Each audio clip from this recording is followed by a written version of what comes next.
Muy buenas tardes a todas y a todos los compañeros, los camaradas, los amigos mexicanos que nos están escuchando. Somos del grupo del Centro de Investigación MAEC, un centro de investigación adscrito a Claxo. Yo soy el doctor Miguel Erasmo Saldívar Carrillo y va a estar compartiendo conmigo micrófono nuestro querido Eduardo Castellano.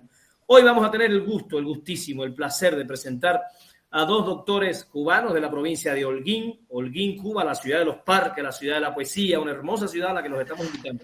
El doctor Samuel Olivero y el doctor Novoa. Los van a conocer bien. Hoy ellos nos van a acercar a un tema polémico que en México está siendo bombardeado con muchísima fake news. De hecho, realmente la era de la posverdad y de la mentira flagrante se está realizando hoy con el caso de la crisis ruso-ucraniana. Y tenemos muy poco acceso a informaciones verídicas, a informaciones que nos expliquen lo que está ocurriendo realmente. Y preguntas graves, ¿no? Por ejemplo, ¿realmente Putin es el ogro del mundo? ¿Realmente la OTAN y los Estados Unidos, los primeros en lanzar una bomba atómica en el mundo, los que más armas nucleares tienen, son los pacifistas de este universo? ¿Realmente los Estados Unidos están preocupados por la salud y los derechos humanos del pueblo ucraniano? Bueno, hoy vamos a tener a dos grandes amigos que van a estar acercándonos y para eso, a este tema, y para eso le doy la palabra a mi querido Eduardo Castellano para que presente al primer ponente. Hola, ¿qué tal? Muy bien, muy buenas tardes. Agradecido infinitamente.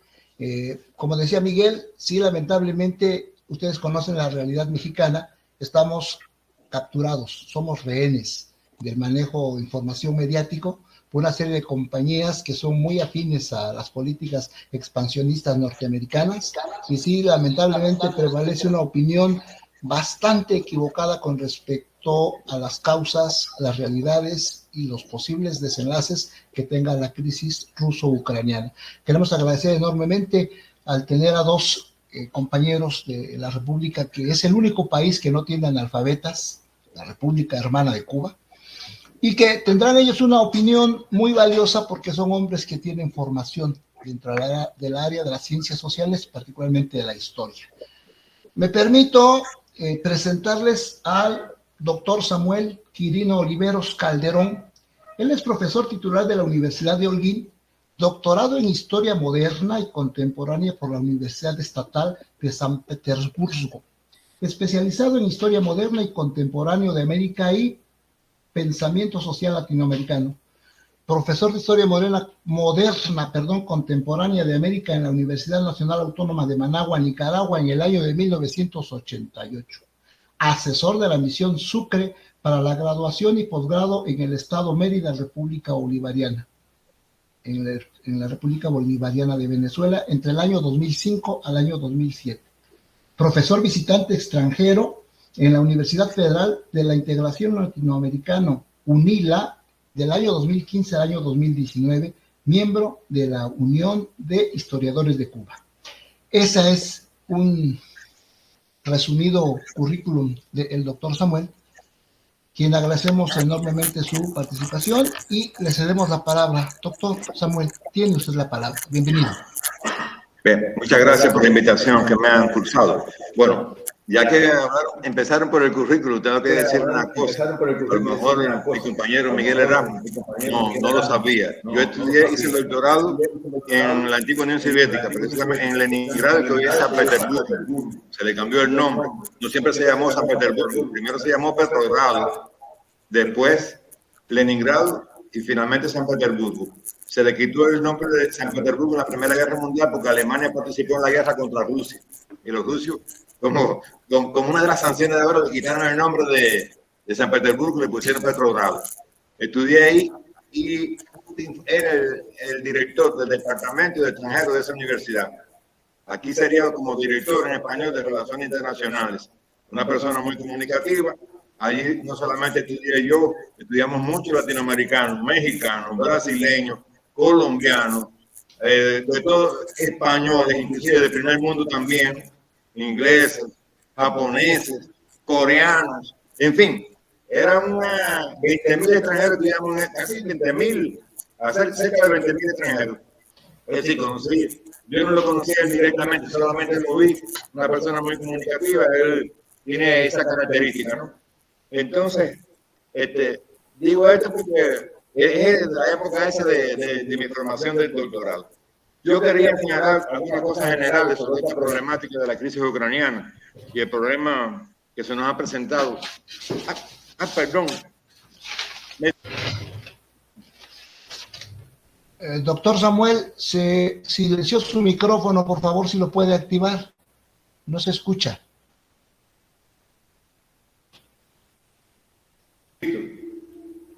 Perfecto, adelante. Ahí está. Bien. Me quería referir a una cuestión fundamental, que no es un dato ni una cifra, sino el problema de que se ha tratado de construir, de desmemoriar la historia que tuvo la Unión Soviética y que inclusive ha tenido la cultura ucraniana, la cultura de otros países del este. Y es una situación, ¿cómo pudiéramos decir? Es un camino muy peligroso, porque puede conducir a esta problemática que tenemos, de conocer la historia, por ejemplo, de la formación del Estado ucraniano, o por ejemplo, luego de la Primera Guerra Mundial, la formación del Estado multinacional soviético, entre paréntesis, tuvo errores, muchos errores, pero también tuvo muchas cosas positivas, y dio un ejemplo de cómo diversas repúblicas, 15 repúblicas, diversas nacionalidades y grupos étnicos podían convivir pacíficamente, independientemente de errores, como decíamos, inclusive de problemas étnicos, hubo sus enfrentamientos. Y ya desde aquí, de esta época, comenzaron a suscitarse los problemas que tenemos actualmente. Hay herencia aquí ya de esta época y de la época anterior, de la época del Imperio Ruso, de la época de cómo se formaron estas repúblicas. Yo lo voy a llamar Estados nacionales, porque ya la expresión Estado nacional adquiere la connotación lingüística, cultural, idiosincrática, es decir, identitaria. Y esto es un elemento fundamental. Por lo tanto, para deconstruir la historia y poderla presentar como que una cosa, pudiéramos decir, que puede conducir a la situación actual, es necesario desmontar la historia. Y ese camino comenzó en Ucrania. Hace, por ejemplo, en el 2007, después del segundo Maidán, se trató de conciliar las diversas posiciones que existían en este país. Las ultranacionalistas, con las nacionalistas, con las reformistas, con la socialista, con la comunista. Y eso puede ocurrir, pero puede ser a través de un proceso, ¿cómo decir?, de justificar y de juzgar la culpabilidad. ¿Por qué? Porque durante la Segunda Guerra Mundial, Ucrania fue una fuerte plaza del fascismo, de la expansión nazi. Stepan Bandera, que ahora está como bandera en esos problemas que hay de la lucha en Ucrania, fue un colaborador de la Wehrmacht, de la GSS de Hitler. Entonces, esto no lo digo yo, es que fue así. Y este señor se pretendió, ha sido limpiado por la nueva historia. Uno de los jefes de esos nacionalistas pasó inclusive a trabajar en el Instituto de Historia. Está ya jubilado en 1972. Comenzó a escribir sus memorias. Yo me imagino que esta memoria puede haber escrito porque él fue un fuerte colaborador de los nazis. El jefe, por ejemplo, de muchas de esa ala nacionalista, extremista de derecha. Entonces, de construir todo eso, ese colaboracionismo, inclusive, ¿por qué Bandera se presenta como un líder? Stepan Bandera como un líder, porque se dice que luchó en 3 frentes, contra los nazis, contra los soviéticos y contra los polacos. Por cierto, los problemas entre Ucrania y Polonia no aparecen, pero eso hubo antes de la época soviética y después de la época soviética. Y durante la época soviética inclusive hubo problemas de enfrentamiento entre polacos y ucranianos, lo mismo que se pueden dar ahora por el éxodo que hay de Ucrania hacia Polonia. Como ustedes pueden ver, jugar con la historia es una cosa muy grave. Y eso está ocurriendo actualmente. Por ejemplo, Rusia fue condenada en la ONU, presentada como agresora, como invasora. Y yo me pregunto, y entonces las guerras que se produjeron a principios del siglo, desde el fin de la década del siglo XX y durante este siglo, es decir, me refiero a las intervenciones en Yugoslavia, en Irak, me refiero a las intervenciones en Libia, me refiero a el desmontamiento, por ejemplo, de ese Estado yugoslavo, que también era un Estado multinacional, igual que el soviético. Era una forma de cómo se solucionan muchos problemas étnicos, en lugar de grupos divididos, repúblicas enfrentadas. A alguien le interesa eso. Esa guerra en la que participó la OTAN, muchas de ellas iniciadas por los Estados Unidos, produjeron 12 millones de muertos. Yo tengo otra preocupación. ¿Por qué esto nunca fue condenado en la ONU? Esto fue debatido en ocasiones en el Consejo de Seguridad, pero ahí está Estados Unidos, que es miembro, Rusia, ahí está Francia, ahí está Inglaterra y ahí está China. Y ellos se aprueban o se desaprueban entre ellos. Pasa a la Asamblea General. Es conocido en los medios de comunicación que esa Asamblea General ha condenado más de 180 o 182 veces el bloqueo a Cuba. Y no hay, Estados Unidos no lo respeta, más esa Asamblea General que ahora condenó a Rusia ha sido desoída por uno de los que claman que sea oída precisamente. Entonces, esto, ¿cómo pudiéramos decir? Esa problemática es preocupante, porque esas intervenciones, desde el desmembramiento de Yugoslavia hasta las intervenciones en Irak y Afganistán, produjeron 12 millones de muertos. Más de 12 millones de muertos. Estoy quedando por debajo. Y 12 millones no es cualquier cifra. Es 4 veces más que los soviéticos que asesinaron los fascistas en Ucrania, que fue de 13 millones durante la ocupación nazi. Todos los prisioneros soviéticos o rusos en particular fueron asesinados. Eso es una cosa que nunca ha tenido solución. Me parece que debe ser investigado un poco más, con mayores precisiones por la historia. Tenemos una historia que alguien está interesado en deconstruirla, en desmontarla, muchas de esas cosas para poder justificar ciertas actitudes, ciertas cuestiones. Creo que abundan mucho los ejemplos y creo que la situación va a ser peor porque estamos en una sociedad en que estamos manipulados, dominados por medios de comunicación, sobre todo ya un poco más avanzados, como son estos de Internet, con todas sus redes, con todas las posibilidades que tienen de construir nuestras mentes. Las guerras, como se sabe, van a pasar a ser más importantes en la mente de nosotros.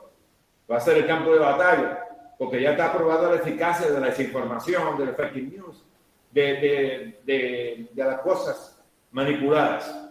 Y en el caso de esta guerra, se ha visto. Yo he visto cómo fuegos artificiales han sido confundidos o manipulados, presentados en la prensa por internet como un ataque de cohetes rusos cayendo en Kiev. Eso no es posible, que son fuegos artificiales, pero usted lo ve, cualquiera se puede confundir.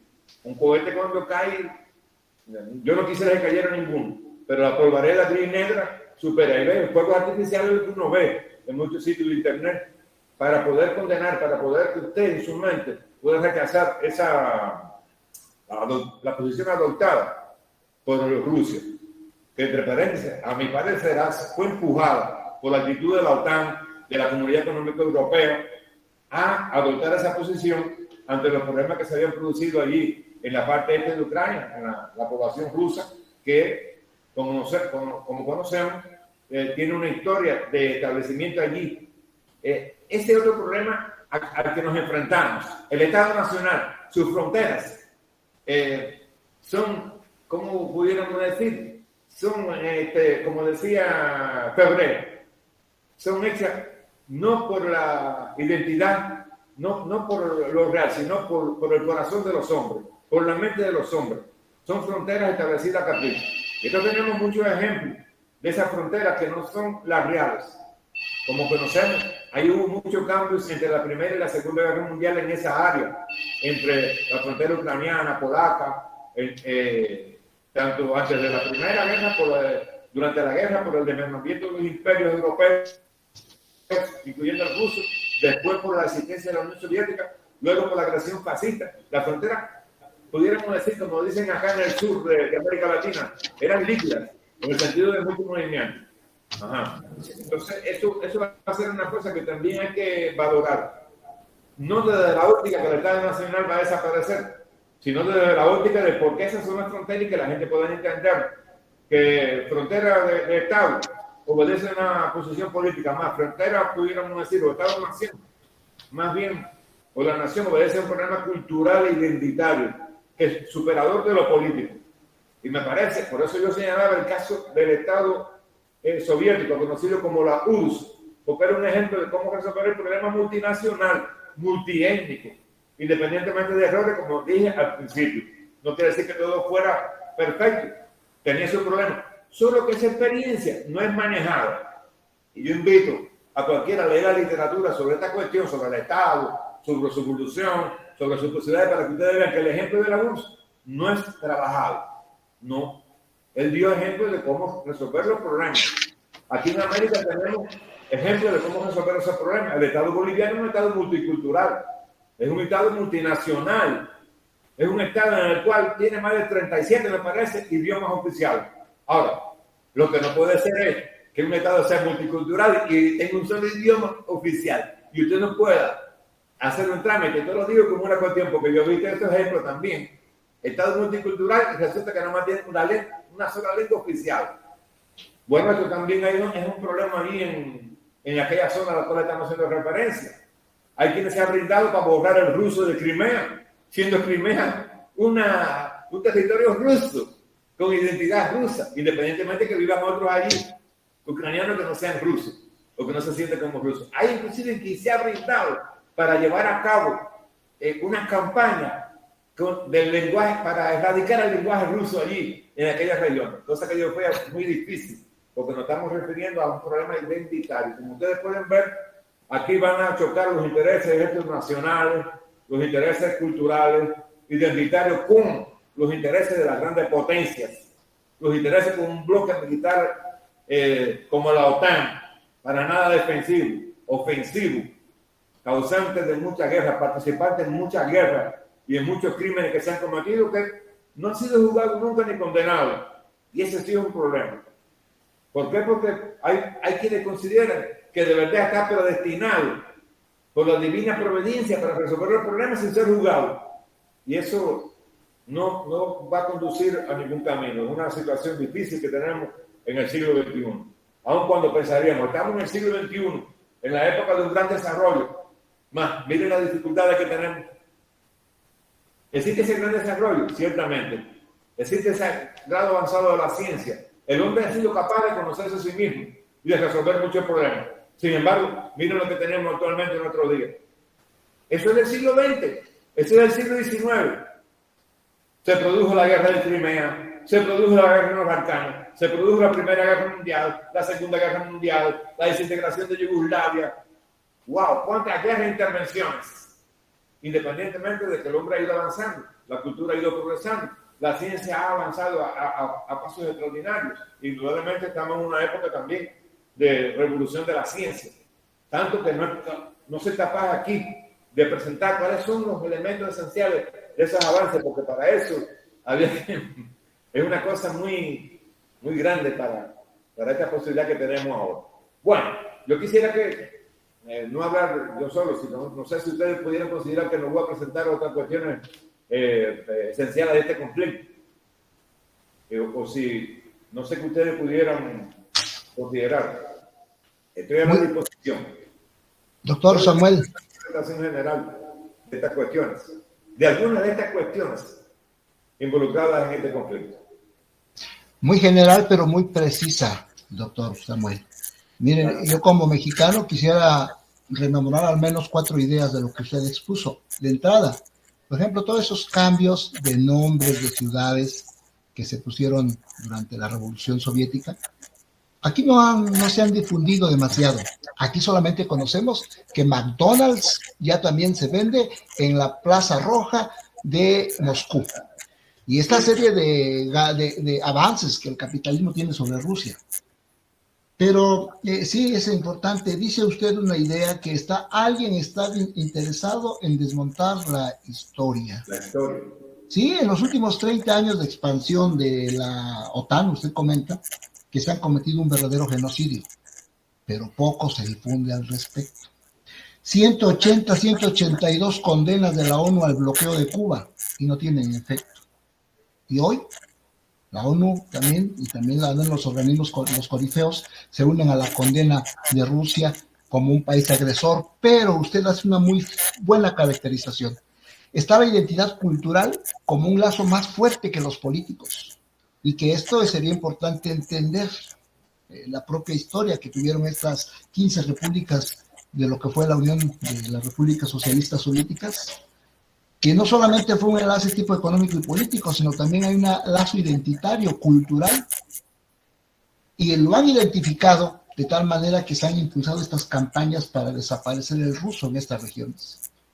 Pero, ¿saben? Nosotros los mexicanos tenemos un vivo ejemplo que han necesitado 500 años, 300 de la ocupación viva de España y 200 por el neocolonialismo interior, y en nuestro país las lenguas originarias no se han desaparecido. Entonces es una fortaleza identitaria, como usted lo caracteriza, muy fuerte, la cultural, que va más allá de la económica y la política. Y la división que se generó después de la Segunda Guerra Mundial obedece más bien a razones de tipo económica y de intereses materiales, que va más allá de esos lazos identitarios. Por eso no es tan fácil de entender por qué en los conflictos o el apego, buena parte de la población ucraniana hacia, aquí no sé si sería correctamente llamarlo, le dicen la madre patria, y se sienten tan identificados. Pero lo más terrible es aquí esto, el asunto del interés de desmontar la historia y ponernos en este momento a Rusia, no como cierta unidad identitaria, sino más bien como si fueran intereses iguales que el imperialismo norteamericano. Equivocadamente, aquí nos llega la versión de que tenemos un imperialismo ruso, pero vamos a los hechos. No hay bases militares en el resto del mundo rusas, solamente más de 800 bases norteamericanas diseminadas en todo el espacio del territorio mundial. Muchísimas gracias, doctor Samuel. Yo creo que más adelantito volveremos si hubiese algunas preguntas. Por el momento yo no tengo alguna porque la exposición fue verdaderamente completa. Adelante, Miguel. Bien, vamos a presentar a nuestro segundo ponente, el doctor José Fernando Novoa Betancourt. Es doctor en Ciencias Históricas, investigador auxiliar de la Universidad de Holguín, Oscar Lucero Moya, Cuba. Se especializa en historia contemporánea de Europa, historia regional e historia de la filosofía. Es miembro correspondiente de la Academia de la Historia de Cuba, de la Unión de Escritores y Artistas de Cuba, de la UNIAC, y de la Unión de Historiadores de Cuba. Le damos la palabra a nuestro querido doctor Novoa para que nos dé su apreciación sobre los hechos Rusia-Ucrania. Adelante, doctor. Me disculpo un momentico, porque es que está saliendo en el cuadro del diálogo el nombre mío en la figura de José Novoa. Sí, pero no te preocupes. Ya cuando hable se va a saber que es José Novoa, no van a... Los oyentes no van a pensar que está hablando Samuel Olivero, van a saber que está hablando Novoa. Adelante, doctor Novoa. Ok, bueno, muchas gracias por la invitación y la posibilidad de hablar de estos complejos, interesantes temas que a todos nos conmueven y que tienen que ver con la vida de cada persona en la Tierra hoy. Yo voy a partir de un principio. El filósofo Hegel, esa persona tan importante para el mundo occidental y todos nosotros, en Fenomenología del Espíritu planteó una tesis muy importante. Él dijo que la cosa no existía en su fin, sino en su desarrollo. Eso significa que si no hay una valoración histórica de un problema y se tienen en cuenta todos sus componentes, simplemente su análisis será unilateral y al final podrá ser falso. Para mí ha sido muy interesante, por ejemplo, hoy leer por internet la historia dramática, emocionante. Me imagino que será una película de Hollywood dentro de poco. Una pareja de tigres que han sido salvados de la invasión rusa y transportados maravillosamente a Polonia. Una cosa muy enternecedora. Pero a mí lo que me llama la atención es de que la prensa occidental, sobre todo, ha olvidado pasar las páginas de la historia y recordar, por ejemplo, en la política norteamericana de los últimos años, que se ha dicho sobre el tema Europa, Ucrania y Rusia. Ese olvido es muy peligroso muy terrible, porque no permite ver las bases del actual problema en desarrollo. Yo tengo aquí ahora, por ejemplo, una ficha de un personaje muy conocido, Henry Kissinger, en un libro que se llama La diplomacia, que me imagino que será básico en cualquier universidad que trate relaciones internacionales. El libro es de 1994. Y sobre el tema de Ucrania y Rusia y la política norteamericana, él dedica todavía en ese momento muy poco espacio en su libro. Pero dice algo muy curioso. Lo voy a leer. Dice: hasta Alexander Solzhenitsyn, cuando escribió acerca de liberar a Rusia de la maldición de unos renuentes súbditos extranjeros, pidió que Moscú retuviera un núcleo formado por Ucrania, Bielorrusia y cerca de la mitad de Kazajstán, prácticamente el 90% del antiguo imperio.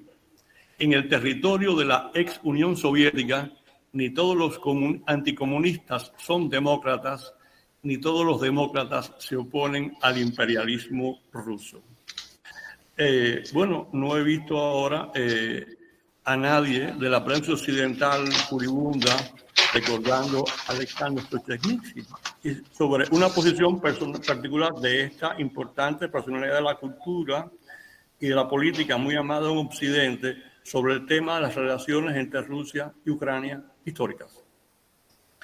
Un poquito después, en 1998, otro personaje muy importante, ya fallecido, yo hubiera querido que hubiera vivido hoy para ver qué decía, el señor Zbigniew Brzezinski, dio publicidad de un libro que se llama El Gran Tablero Mundial, con un subtítulo: La supremacía estadounidense y sus imperativos geoestratégicos.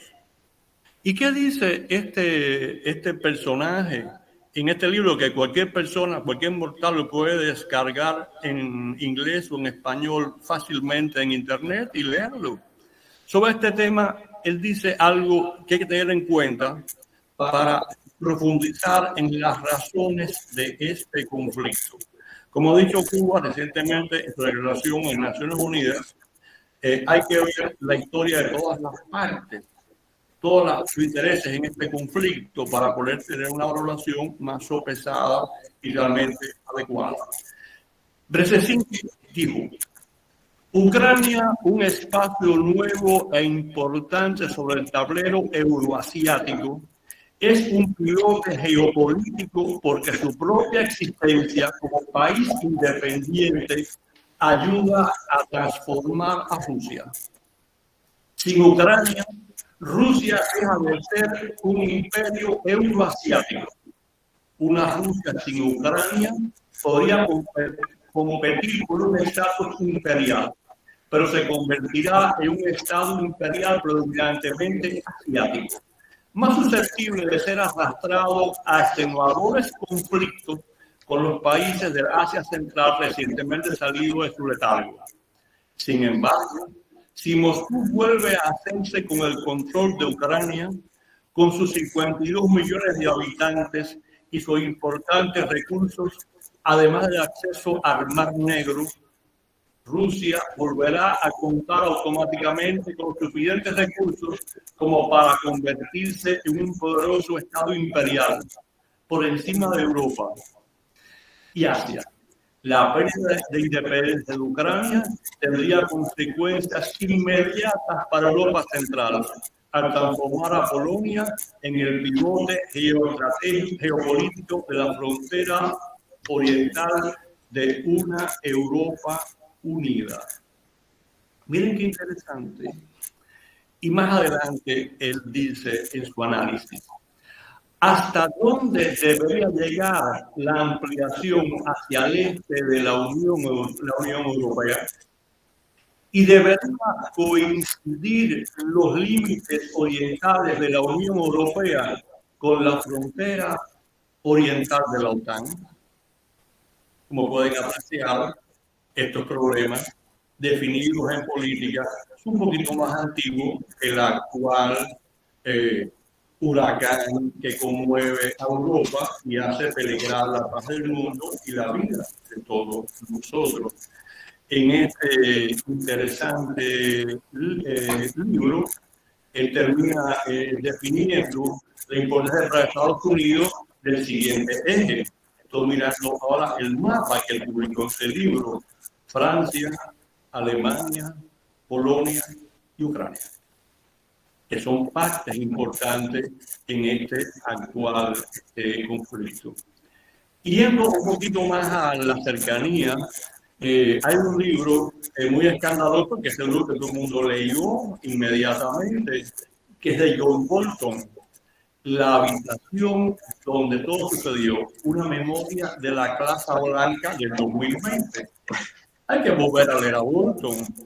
¿Y qué dice Bolton con ese inefable personaje llamado Donald Trump, que está ahí hablando de su próxima aspiración política y de su papel actualmente en los medios alternativos de comunicación con su nuevo emporio de comunicación por Internet? Bueno, en este libro, Bolton habla sobre el tema de Ucrania y Putin y Estados Unidos. Dice, Putin tomó una línea muy dura con Ucrania, discutiendo en detalle los aspectos políticos y militares, una reunión que tuvieron ellos. Y entonces ahí más adelante dice que Putin declaró que Obama le había dicho claramente en el 2014 que si Rusia no iba más allá en anexar a Crimea, la confrontación con Ucrania podría resolverse. Eso es lo que dice Bolton. Y más adelante está la famosa gira de Trump y Bolton y otros personajes de la política norteamericana a Europa, sus reuniones con la OTAN. Y entonces era la época del famoso tema de que Europa tenía que pagar más de lo que pagaba en la OTAN. Y entonces, en este tema, el señor Trump se duele, leo, es muy triste cuando Alemania hace un trato masivo de petróleo y gas con Rusia. O el famoso gasoducto Gulf Stream. Tampoco mencionado ahora, pero que es un gran protagonista en esta historia. Recordemos que la OTAN, que se creó en 1949, mucho antes que surgiera el famoso y ya fenecido Tratado de Varsovia, uno de sus objetivos fue convertir a Europa Occidental en un, voy a decirlo delicadamente, en un lugar cercano a la geopolítica norteamericana. Si fuera yo poco reflexivo, diría para convertirla en una provincia política de los países norteamericanos, porque fue jugada en la Guerra Fría frente al campo socialista. Y este famoso gasoducto significa no solamente un pulmón económico de gas para Alemania, que sigue siendo el gran emporio económico de la Unión Europea, sino que significa la apertura de un camino de realización económica entre esa Europa occidental y Europa, con Rusia. Y a los norteamericanos no les conviene eso. Recuerdo que el teórico historiador Wallerstein dijo una vez que el futuro del mundo sería la alianza política entre Europa occidental y Rusia por razones económicas, y eso los norteamericanos probablemente que no le conviene. Y en su valoración de Bolton, más adelante en este interesante libro, él dice lo siguiente: ¿quién sabía que poco más de un año después Ucrania figuraría tan centralmente en la política de Estados Unidos? Todo lo que he dicho que no son mis palabras, sino fundamentalmente la palabra de estas importantes personalidades del mundo político occidental. El interés ha sido demostrar que lo que está pasando hoy en Ucrania, tan peligroso para el mundo, para mí es como una nueva crisis de octubre del año 62. Hoy he leído también que esto puede terminar en una conflagración nuclear, porque el mundo está lleno de locos, peligrosos, donde quiera. Y entonces, este tema se ha trabajado. Sin entender la política norteamericana sobre Europa y sin entender el problema del gasoducto, no se podría entender realmente cuáles son fondos importantes de lo que está pasando en Ucrania.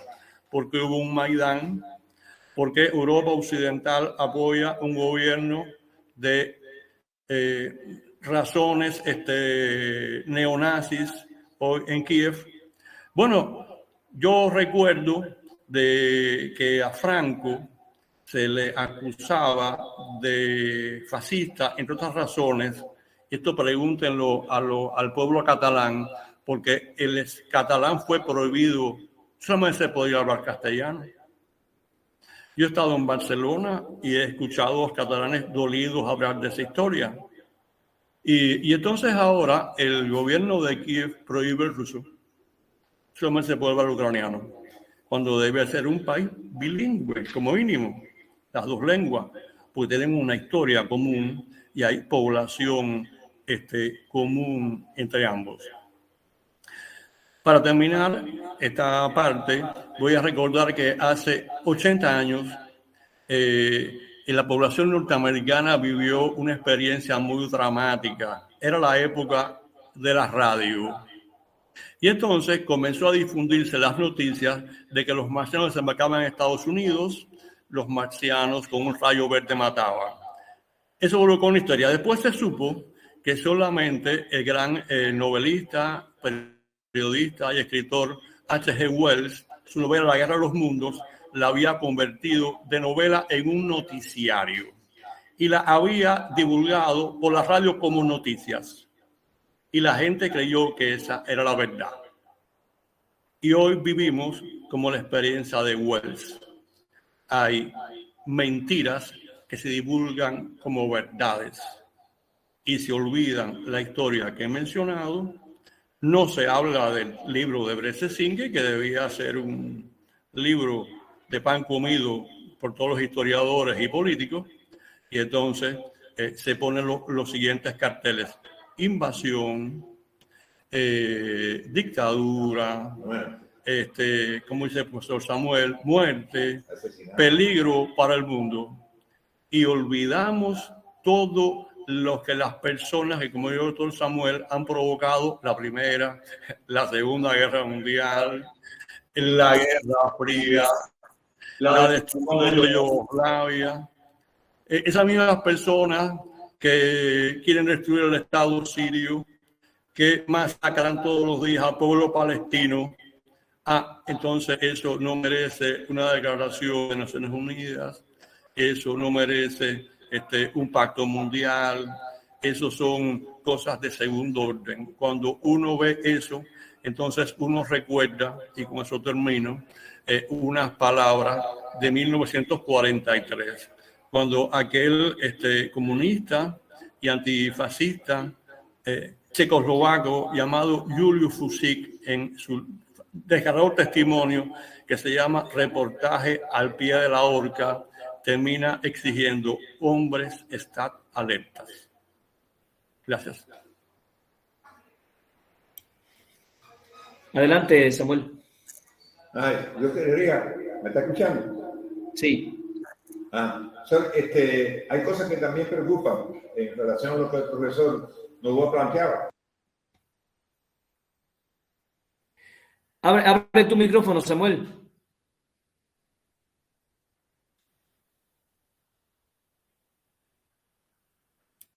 Se cerró aquí. Ahora. ¿Ahora sí? Sí. Espérame, es que está en la dos sesión mía. Bien, decía que quería puntualizar algunas cosas, ¿no? que he visto en esta problemática, además de lo que el profesor decía. El fin de la guerra de Afganistán. Mi preocupación es la siguiente, pero no he visto cómo ha sido tratada. ¿Dónde está el material de guerra que existía en Afganistán, que fue recolectado por los Estados Unidos, que sacó de allí? Parece que llegó al camino de Europa.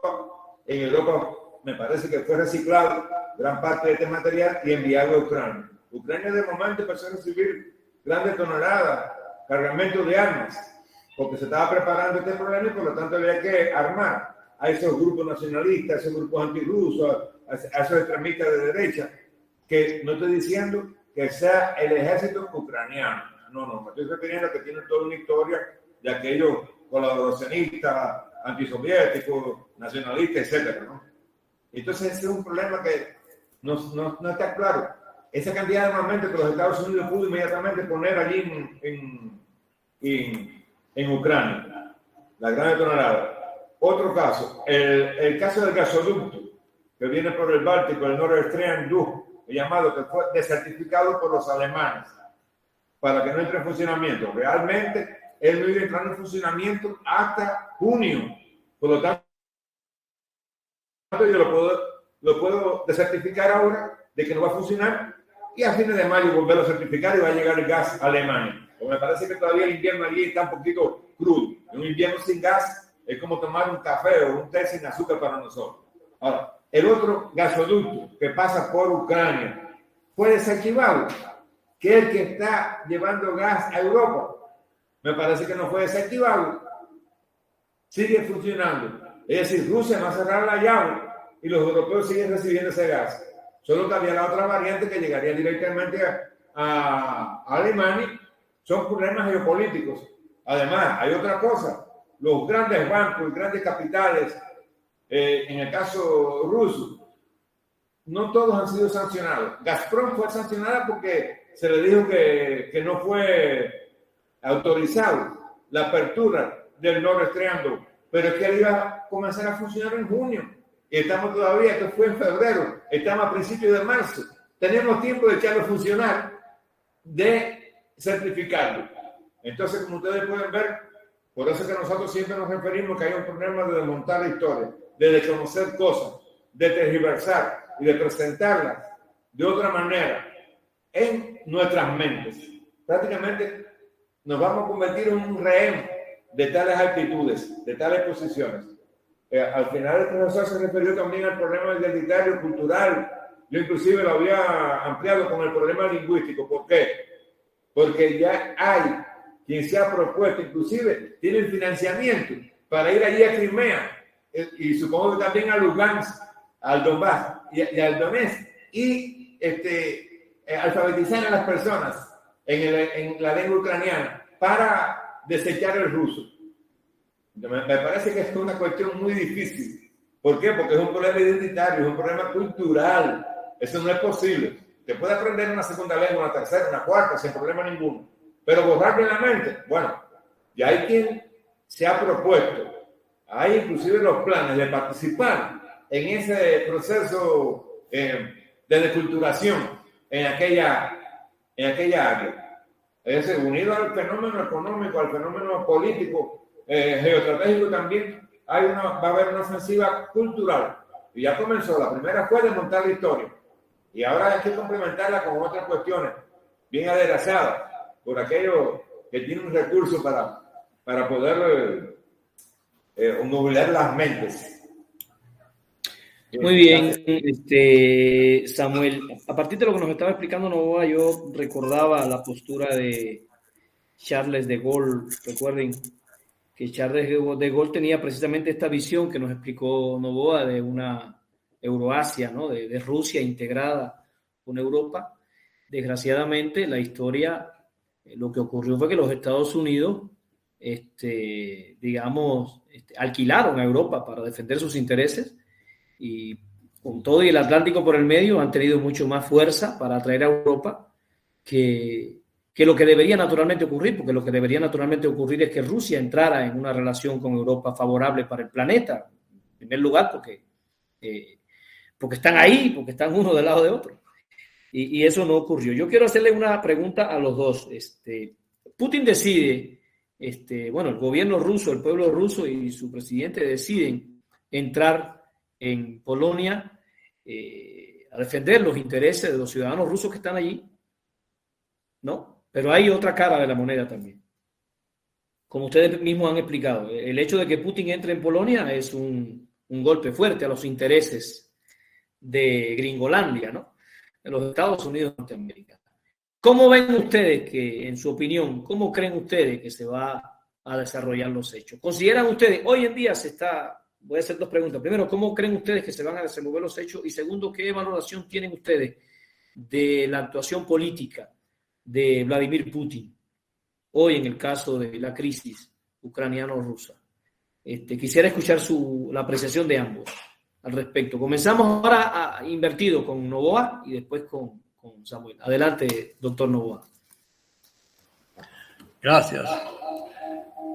Bueno, acabamos de vivir el hecho importantísimo del informe del presidente Biden de la nación al Congreso norteamericano. Bueno, ahí está la respuesta. La mayor por ciento del discurso de Biden no se dedicó a los problemas que como en la sociedad norteamericana, que son enormes, gigantescos. El problema fue Ucrania. Entonces, un ingrediente más es que el gobierno Biden le ha echado fuego a este problema para resolver un problema político interno. ¿Cómo resolver los problemas del país y el problema Trump? Las elecciones de término medio y dentro de 2 años. Mira, una victoria para Biden ha sido este problema. Los medios de difusión le han ayudado a crear esta maravillosa imagen del Salvador del mundo occidental. Bueno, yo pienso que en este tan complejo tema, el gobierno ruso decidió resolver un conflicto de no el cumplimiento de los acuerdos de Minsk. Eso siempre hay que decirlo. Los acuerdos de Minsk fueron saboteados por Ucrania descaradamente y sus apoyadores de Occidente. Fíjate qué interesante, cuando los rusos entran, las tropas rusas entran, ese presidente de Ucrania, que yo veo con un pullover militar muy deportivo, una cosa muy simpática para mí en el plano visual, de la civilidad de un presidente. No lo he visto todavía con un M16 al hombro, pero bueno, casi lo dice. El hombre dijo que los habían dejado solos. Me recordó al gobierno polaco en el año 39, que terminó volando a Londres y no murió combatiendo en las calles de Varsovia y su pueblo. Yo te decía que es realmente compleja la decisión rusa de entrar a suelo ucraniano. Eso tiene que ver con un problema importante que no puedo perder de vista, que son las líneas y principios de las relaciones internacionales.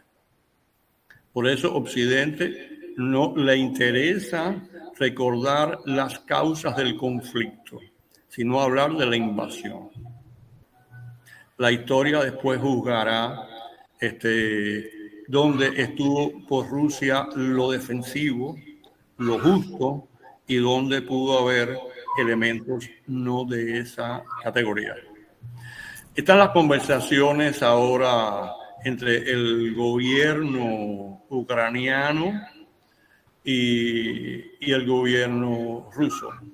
Confiemos que la paz, la inteligencia se sobrepongan y no las fuerzas de la reacción más feroz, que lo que le interesa es el conflicto. Porque el conflicto, ¿qué es lo que quiere? El conflicto lo que quiere, en primer lugar, es romper las relaciones económicas en proceso que yo mencionaba ahorita y usted también decía, entre Europa Occidental, Alemania en particular, y Rusia. Es torpedear ese avance económico que fuera necesario, lógico e importante para esa parte del mundo y para todo el mundo globalmente. En segundo lugar, significa poner a Alemania en una situación difícil y a Francia, que han tenido relaciones históricas con Rusia y que han tenido su papel importante dentro de la Unión Europea y con respecto y frente a Estados Unidos. Lo ponen en una situación a ellos realmente compleja. Significa también darle un golpe al mundo multipolar en proceso de crecimiento, porque esto también es una bomba lanzada a los BRIC. Es a Rusia, a Brasil, a la India, a los BRIC. Estados Unidos lo que está jugando es su supremacía político-militar. Tienen la supremacía militar, pero la política frente a China y a la Rusia creciente y a los BRIC está en discusión. Entonces, estamos echándole fuego al tema para tratar de resolver este interés político norteamericano. Confiemos que las conversaciones de paz contribuyen a resolver el problema, que el gobierno de ideología fascista ucraniano, que nació de un golpe de Estado en el Maidán, digámoslo, de un golpe de Estado que violó lo legítimo, lo realmente democrático, tenga la cordura de evitar problemas mayores. Yo leí la cita de Brzezinski. Para Rusia, Ucrania es importante porque es su frontera de seguridad. Como le dijo Putin a Biden, ¿y qué usted diría si yo pusiera los cohetes nucleares en Canadá? Yo recuerdo cuando la crisis del 62 aquí en Cuba, cuando Cuba aceptó los cohetes soviéticos, cuando Estados Unidos se preparaba a hacer una invasión militar directa a Cuba, recordemos eso, y en Estados Unidos se supo que había cohetes de alcance medio en varias partes de Cuba. En Estados Unidos hubo un pánico y la gente comenzó, los periódicos publicaron los cohetes que se iban a despegar del río hasta donde llegaban a Estados Unidos y la gente comenzó a huir a Canadá. Entonces, que los norteamericanos se pongan en el lugar de los rusos, que significa un cohete de alcance medio puesto en la frontera entre Ucrania y Rusia. ¿Qué significa eso? Yo no lo aceptaría porque si mi vecino me pondría una bomba atómica al lado, yo no estaría de acuerdo con él.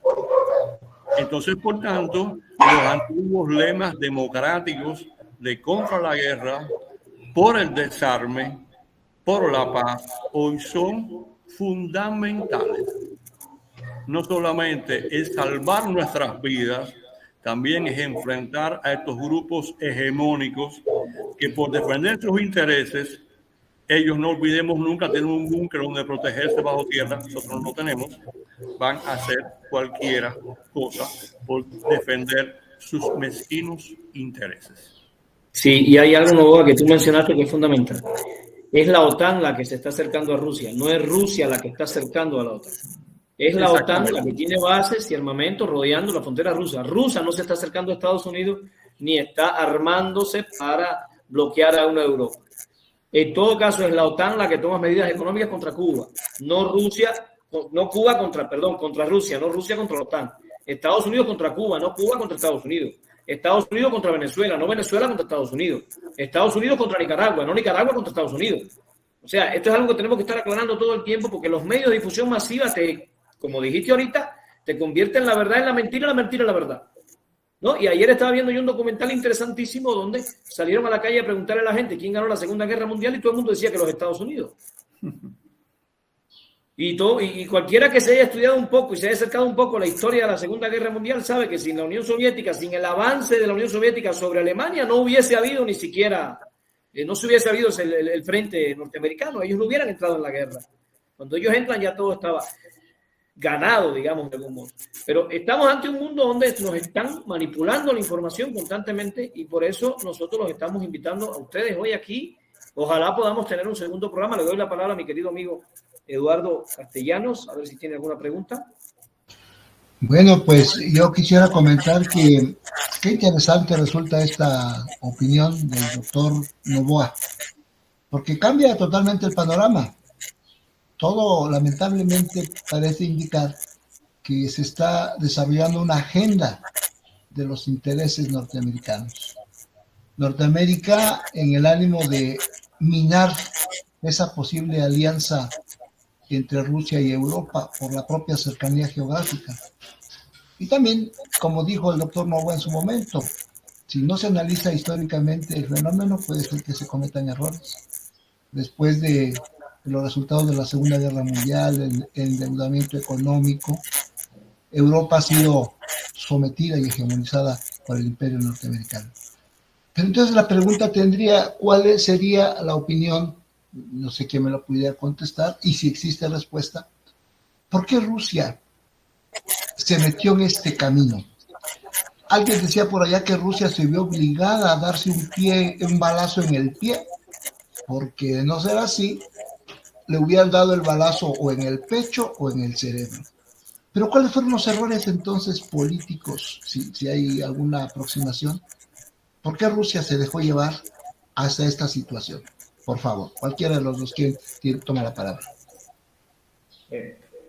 Voy a puntualizar alguna cosa que ya no había respondido en relación con la pregunta que le había hecho Miguel. Aquí hay un problema fundamental que es lo que nos sale en la prensa. Ucrania no cumplió los acuerdos de Minsk, ninguno. Pero además, la pregunta es, ¿y entonces para qué surgió el cuarteto de Normandía? También nada de eso se pudo resolver. ¿Por qué? Porque había una posición ya predeterminada. Pudiéramos decirle, a nosotros nos gusta mucho la palabra cocinada. Eso estaba cocinado. Es decir, no aplicarás eso para resolver el problema identitario, el problema étnico, el problema que salió de los grupos que conforman Ucrania. Ajá. No solamente son los intereses de los nacionalistas extremos o de otras posiciones políticas, porque eso también hay en Ucrania hay que ver las diversas fuerzas que existen, la de las regiones, inclusive el partido de las regiones es muy fuerte y subió con mucha fuerza a partir del 2007. Pero los acuerdos de Minsk adoptados en el 2008, ¿fue en el 2008 o 2014? 2014. No fueron cumplidos. De haberse cumplido, como Rusia presionaba o recordaba o alertaba de cumplir estos acuerdos para no llegar a la situación actual. Resulta que ahora, después de todos estos problemas, después que Rusia adopta la posición de intervenir para que resolvieran los problemas, van a tener que empezar por ahí, por adoptar esos acuerdos de Minsk, que podrían garantizar la paz. ¿Por qué? Porque son preferidos ese conjunto de acuerdos a la situación de esas regiones rusas, a las diversas fuerzas políticas que componen el país, a la pacificación, no precisamente al enfrentamiento. Pero las fuerzas de extrema, las nacionalistas que ya tienen sus antecedentes desde la época nazista y después del espíritu antisoviético, tienen mucha fuerza, son los que han adoptado una posición, pudiéramos decir, la más extrema. Una parte del ejército ucraniano no ha combatido, una parte del pueblo ucraniano no estaría de acuerdo con un enfrentamiento con los rusos, porque en definitiva, históricamente, culturalmente, inclusive hasta lingüísticamente, se identifican con los rusos. Y Ucrania ha sido siempre un lugar de existencia, inclusive de un grupo que nosotros hemos mencionado aquí, los judíos. Allí también hay judíos, como hay en toda Europa, independientemente, hay inclusive hasta de origen polaco, de diversos origen étnico. El problema sería una política diferente a la actual, una política más bien de tipo multinacional, multicultural, cuyas experiencias ya existen de cómo realizarlo, no superponiendo cultura o lengua una por encima de la otra.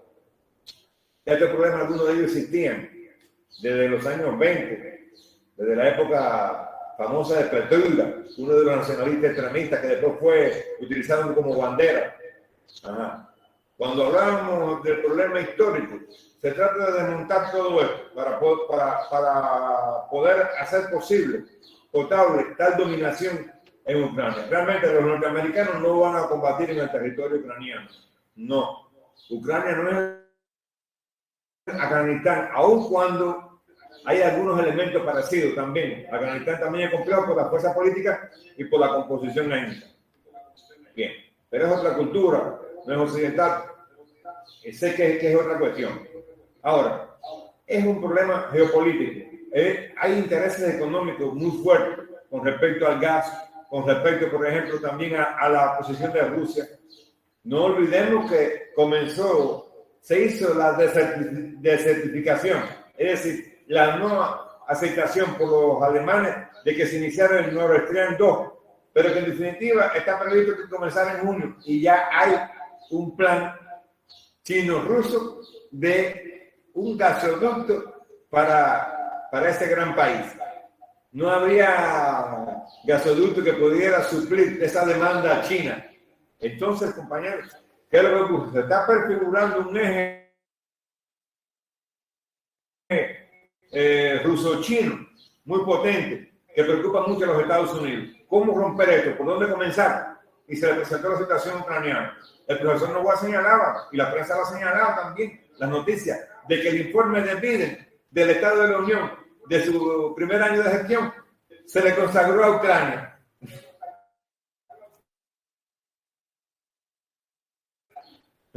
La de Bush, hijo, el combate contra todo lo que estuviera contra los Estados Unidos, contra los 77 oscuros rincones del mundo. Y Dios no era neutral. 3 elementos esenciales en la palabra de él, con la crisis creada, con el bombardeo sobre los aviones en las Torres Gemelas y la situación que se presentó en la lucha contra el terrorismo, favorable a los Estados Unidos. Entonces aquí tenemos tal visión geopolítica de los Estados Unidos, sus intereses, la OTAN, que es el principal caballo de Troya ahora para intervenir allí. No es la diplomacia, no es la competencia económica. Y aquí hay otro problema. Señor, por fin, el capitalismo es libre juego de la fuerza del mercado, libertad de prensa de opinión y libertad democrática plena. Si es así, lo que están haciendo es lo contrario del capitalismo. Uno, han sancionado financieramente a Rusia, a todos los bancos, menos los bancos que tienen negocio con ellos. Y el petróleo y el gas los beneficia también a ellos, liberar una reserva. Dicen ellos para aguantar el aumento del precio. Pero ya el precio se disparó, ya el precio está disparado. Y otra cuestión, las sanciones a Russia Today y a Sputnik News y a otra fuente de información rusa para que no llegue información objetiva a Europa. Señor, eso es contra la libertad de prensa y de opinión. Y la están adoptando ellos. Los que no sancionan a nosotros por todos los días. Y sin embargo, ¿cuántas sanciones han adoptado? No solamente financieras, lo cual se opone al capitalismo, comerciales, empresariales, también ahora llegaron a las culturales, a la información. Esas no pueden transmitir, solo pueden transmitir en nuestra, las que pueden lavar la mente de la gente, pero una información objetiva, seria sobre esta problemática, no es posible tenerla ahora en Europa porque fueron sancionadas esas cadenas rusas, que por cierto no son de Putin, ni Russia Today es de Putin, ni Sputnik News, ninguna de ellas es de la esfera de interés del gobierno, no son dominadas por el gobierno. Entonces, por fin que estamos en una óptica capitalista o no capitalista. Llegamos a la conclusión que es de acuerdo a los intereses de aquellos que consideran que el mundo es un campo donde van a ir a defender sus intereses y hay que alinearse bajo tal política imperial. Bueno, uno, tuvo tanto poder como los Estados Unidos con la OTAN, con ese caballo de fuerza que tienen allí para aplastar, para intervenir, y siempre hay intereses que se pliegan a tal, no voy a mencionar algunos ya en específico porque realmente no es necesario. Pero yo estoy preocupado, ¿por qué? Porque resulta que me están diciendo que la sociedad capitalista es la más democrática, es la más todo, porque el libre juego de la fuerza, el mercado, de las personas y todo eso. Y resulta que aquí se están sancionando en el siglo XXI personas, bancos que sacan del juego, finanzas, complejos industriales, exportaciones de materias primas, etcétera, una serie de elementos de comercio que están en la esencia, en la base de la estructura capitalista, por un problema geoestratégico. sacar a Ucrania de una posible influencia rusa, sacarla de ese camino. Realmente, Ucrania es el camino hacia Moscú. Los rusos no lo van a acercar nunca, porque históricamente ha sido así. No van a una última pregunta para... posiciones. Muchas gracias, Samuel. Una última pregunta para Noboa, porque ya estamos rondando la hora del programa y vamos a ir cerrando. No nos hemos hecho referencia a eso, pero quisiera escuchar su opinión, Noboa, y después Samuel, si desea. Las posiciones de América Latina respecto a la crisis ruso-ucraniana. Vemos dos polos muy definidos, las posiciones de Cuba, Venezuela, Nicaragua, frente a las posiciones de un Bolsonaro, o sea, la derecha latinoamericana posicionada y la izquierda latinoamericana posicionada. ¿Por qué no nos hablan un poquito? América Latina y la crisis ruso-ucraniana. Adelante, doctor Noboa. Gracias. Primero voy a decirte algo, lo que Samuel te hablaba. Mira, para entender también lo que ha pasado con la entrada de las tropas de Rusia a Ucrania, no hay que olvidar la psicología rusa y la historia rusa. Cualquier libro de la Segunda Guerra Mundial gasta páginas con la famosa discusión por qué fue sorpresivo el ataque alemán. Así es. Entonces, los rusos no van a cometer el mismo error por segunda vez nunca. Sí, nunca. Está claro. Fíjate que tengo aquí una cita de Putin, casualmente del 2014, cuando el Maidán, cuando esa historia se comenzó a encender, dice: si para algunos países de Europa el orgullo nacional es un concepto olvidado desde hace tiempo y la soberanía nacional un gran lujo, para Rusia es una condición necesaria para su existencia. O seremos soberanos o nos diluimos como nación. Nos perdemos en el mundo. Y esto claramente lo deben entender las otras potencias. ¿Qué olvido a esas palabras? Bueno, te recuerdo además que cuando Yeltsin dejó el poder y Putin cogió el poder, el escándalo occidente era de que un malévolo que venía de la KGB, recuerden, de la KGB, se había sentado en la silla imperial. El alcohólico Yeltsin destruyó las Fuerzas Armadas rusas, hizo lo que los yanquis quisieron. Yeltsin no era alcohólico, era una maravillosa persona, y que se levantó como cualquier persona a defender la identidad de Rusia y los intereses del pueblo ruso. Entonces era el macabro dictador. Qué interesante. En América Latina siempre vivimos la alineación típica que también hemos visto en la votación de Naciones Unidas. Tranquilamente el amo imperial levantó la mano y los corderitos tranquilamente han corrido a asumir sus clásicas posiciones. Ayer un amigo mío en mi casa tenía abierto internet y empezó a bromearme. Dice: te voy a decir ahora los que están con Ucrania. Y empezó la lista. Y dice: y ahora te voy a leer los que están con Rusia, aquí en América Latina: Cuba, Nicaragua, Venezuela. Se acabó. Esta es la fotografía clásica. Lo trágico de estas fotografías tan unilaterales, tan descaradamente demagógicas, es simplemente un drama humano. Todos los humanos estamos vinculados a este peligroso conflicto en Europa. Si este conflicto fuera en el Medio Oriente, fuera en la Franja de Gaza o fuera disculpen los africanos, en Tombuctú, te aseguro que la discusión en los medios fuera muy diferente. Pero además es en Europa y tiene que ver con la geopolítica del mundo. Un mundo unipolar o un mundo multipolar, por el cual yo voto. Entonces, esto explica la escandalera. ¿Podrías decir algo? Adelante, Samuel. Una cosa es votar allí en la ONU, en la Asamblea General, y otra cosa son los verdaderos intereses. Argentina, por ejemplo, que es una gran ¿cómo pudiéramos llamarlo? De acuerdo a su tamaño y sus posibilidades, podríamos llamar una potencia aquí en América Latina. Apareció tu hijo. Tiene fuertes intereses con los rusos. Inclusive ahora hay un programa de producción energética basada en tecnología rusa.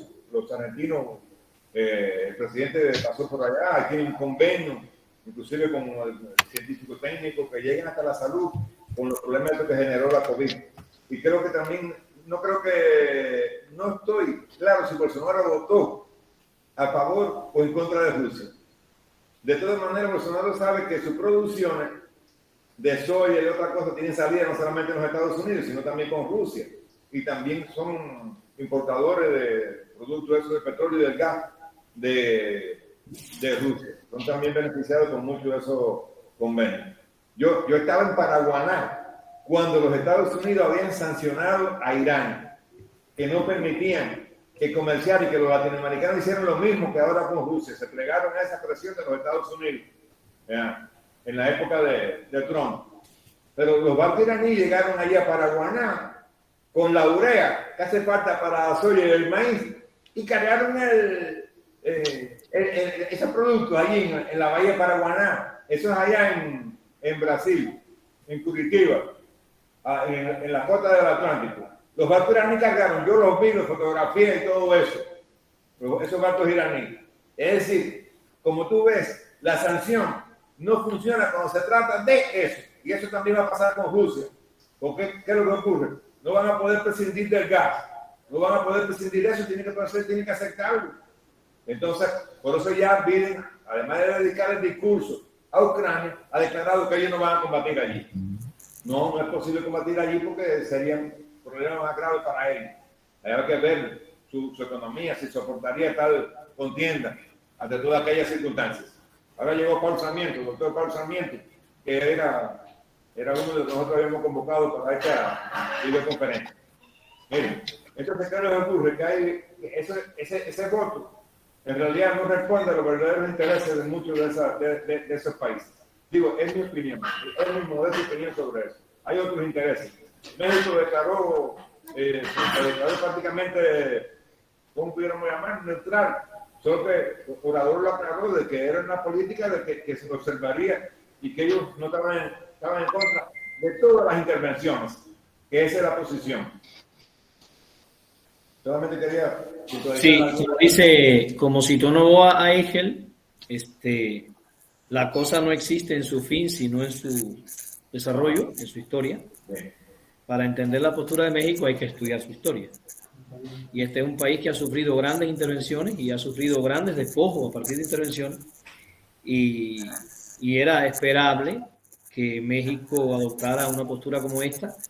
No podemos decir que México está aliado o está alineado a la lógica imperialista, no, porque la postura de este presidente con respecto a la crisis de Evo, con respecto al bloqueo a Cuba, a invitar a Díaz-Canel a dirigirse al pueblo cubano, no se había hecho nunca en la historia, precisamente en una fecha tan importante para este país, su postura con respecto a la OEA, su postura con respecto al bloqueo a Cuba, la política exterior de México es independiente. No podemos decir, como otros estados latinoamericanos, como dice Novoa, que el patrón levanta la manito y van y se ponen en fila, ¿no? Y si dicen esto, pues ahí van todos, ¿no? No, México ya estamos viendo un país con una política exterior independiente, limpia, digna, que ha tenido la posibilidad ahora de expresarse y lo ha hecho, en mi opinión, con toda claridad. Bueno, ya estamos en los finales de nuestro programa. Le doy las gracias al doctor Samuel y al doctor Novoa por haber estado con nosotros. Los que nos están escuchando tienen que saber que ellos son profesores en una universidad, tienen un trabajo bastante denso, tutorean doctorados, dan clases, están en un departamento, dirigen cosas, y estar aquí para ellos implica también crear un espacio para que sea posible. Por eso yo les doy las gracias por estar con nosotros, por compartirnos sus ideas, sus conocimientos. Ojalá podamos repetir el programa la próxima semana con ellos y con otros compañeros del departamento, lo consideran y nos dicen, porque la necesidad de informarnos permanentemente, digamos, según se vayan desenvolviendo los acontecimientos, es importante. Le doy la palabra a mi querido Eduardo Castellano para que ya cierre el programa de hoy y se despida. Solamente restaría agradecer a los dos especialistas por darnos este tiempo tan valioso. Y sí que en México lo necesitamos porque en lo personal yo cambio incluso la opinión de que esta guerra o este conflicto obedece a la agenda del imperialismo norteamericano. Creo que también Rusia está demostrando que tiene sus lógicas, tiene sus interpretaciones políticas con un fuerte identidad cultural y que también entienden el fenómeno político, ¿no? De la alianza y la recomposición de fuerzas. Rusia no cambio mi visión de que se dio el balazo en el pie, porque esa es la visión que nos han manejado aquí, que tenemos una Rusia desesperada, pero no, es una Rusia también que tiene su propia agenda y que requiere que estemos muy pendientes. Lamentablemente, como dijo el doctor Samuel, será un elemento que se juzgará, que la historia lo juzgará rememorando aquellas palabras del comandante Fidel. Les agradecemos enormemente el favor de su tiempo, de su participación, y a todos los compañeros que sigan pendientes con el canal del doctor Miguel Erasmo y lo que produce el Movimiento de Acción Educativa Emancipatoria y Comunal desde el estado de Oaxaca. Les agradecemos y nos estamos viendo en una próxima fecha.